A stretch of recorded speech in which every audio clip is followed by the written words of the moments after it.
Now I call this debate to order. So we have our first topic, and the topic is Obama proposes background check on 100% of firearm sales, a ban on high-capacity rounds, and a ban on further creation of the sale of assault rifles.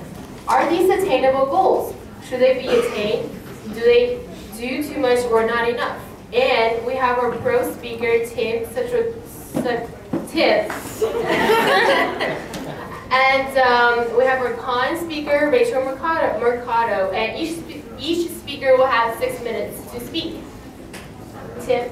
We ban plenty of things. I mean, the mayor of New York wanted to place a ban on the size of soda you could get. And I'm pretty sure we can take care of something a bit more concerning, such as the types of guns people are allowed to shoot at you. Do you really want to sell your gun, your firearm, that has the potential to really hurt someone or kill someone, to someone that has a record of hurting people? I'm pretty sure the answer is no. Guys, as you can probably tell by the podium, I am the con argument. So I believe that background checks and a ban on guns are not attainable goals for President Obama. The black market is not regulated by the government. So if we do propose background checks and a ban on guns, people would just turn to the black market more for guns that they already want to get. So having background checks upon the people and banning guns from people will not lead to a decrease in crime. It would just increase the percentages of people who are buying from the black market and for people who are buying guns still, illegally. All right, thank you.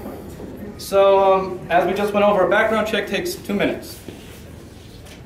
I don't think this is an inordinate amount of time. Do you? No. I didn't think so. And I'm sure you don't think so either, right? 2 minutes doesn't take long, and it could save a life. Just this simple 2 minutes which you could take out, check to see if, oh, is this person mentally stable? And do they have a criminal past? I'm sorry, I don't think that's too inconvenient. Especially if, you know, you could be saving anyone's life. Yes? How do you know it takes 2 minutes? I looked it up, and even the NRA, if you go on the NRA website, it does admit that public gun sale, they do require a background check, which takes 2 minutes. So, can you explain what a private gun sale is? I don't know what that is. right, that's Toward we're talking about a gun sale that's not, okay, the person that's selling the gun is not a licensed seller. Okay. All right? I got a question. Sure. Let's say I'm a complete wacko, Okay. and I decide to buy this, Right. but I have no record. Okay. So how is that 2 minutes going to... Which is a perfectly fine argument. It wouldn't stop you. But, again, what is 2 minutes hurting? Who is it hurting? Who is it, you know, inconveniencing? Does a private seller, I mean, from what I understood from your definition, a private seller is just, hi, I have a gun, I have an extra gun, and I'm going to put it on Craigslist. Yeah, right. Like, do I have access to, like, a background, like, check database? I feel like that would cost money. That's only through... It would cost money? Is that your point? What's your No, my point? question is, how do you control the private seller to have a database, like to pay for a database that conducts background checks? If I'm a private seller, I'm probably selling like 1 or 2 guns in my lifetime. Right, well, when you do, these guns don't just come through the mail. You do have to go to the source, and in that case, they would have to run the background check there. You know, I wouldn't order a gun off Craigslist and, oh, hey, it just came through UPS. But isn't that your definition of a private gun sale? No. What is your definition of a private gun sale? All right, Repeat that? a private gun sale. My definition. If anyone else has a definition, you can look it up. You go to someone who is not licensed as a gun sale, and they sell you a gun. Is it legal? Who No. is they? The private seller. What? That's what I'm asking you. Who is this? Is that like a store? No, no, Is that no. It's anyone who wants. You know, it's that Joe Schmo guy who wants to sell you a gun because he's looking for a buck. Will any of Obama's proposed measures for gun control result in a decrease in violence? Let's think of what Obama's proposed measures for gun control are. Mostly we're addressing assault weapons, which are automatic weapons that fire a lot of bullets simultaneously, or one after another, and can kill a lot of people. But then let's also look at what the main source of violence is with guns. Handguns, which we're not exactly addressing. Yes, we will do background checks, which are important, but I think we addressed that in the previous debate, that sometimes background checks will fail us, and that a lot of people will still get guns, especially through black market. I think that the only way that we would be able, well, we're thinking of violence in general, correct? Which is human nature. If someone isn't debatable. That's true, but if someone doesn't like somebody else, aren't they liable to do something about it?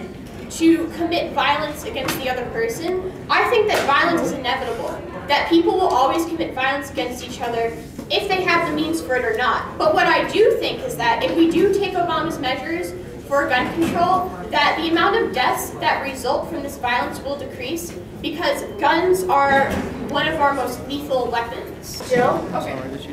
You made the argument that not having background checks would help or would not help at all. I'm just a point of clarification. I don't know what you're saying. I'm sorry. I think that I should clear this up. I think that background checks would actually be beneficial. So why shouldn't we have them? We should have them. Okay. I don't think I said that we shouldn't. Well, that's part of Obama's gun control plan, background checks. Yeah, and I do think that we should go through with it, though I don't think that it will decrease the amount of violence. I should probably clear up my argument. Gun violence or violence altogether?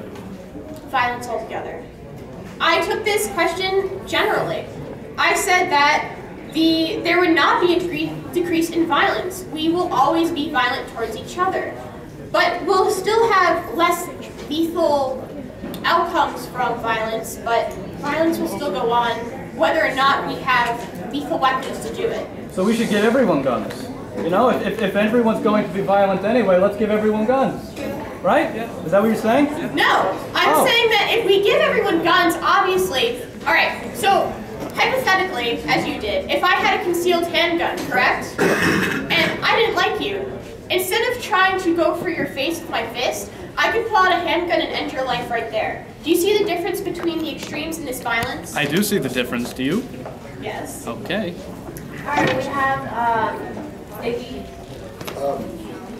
I understand that you think that, I mean, there's due cynicism with this, but don't you think that government should serve as somehow a deterrent for purchasing guns? Whether it's not an extreme gun law or not, somehow it's the idea of a bureaucracy controlling whether you can own a lethal weapon should serve as kind of like something that'll keep you from getting it.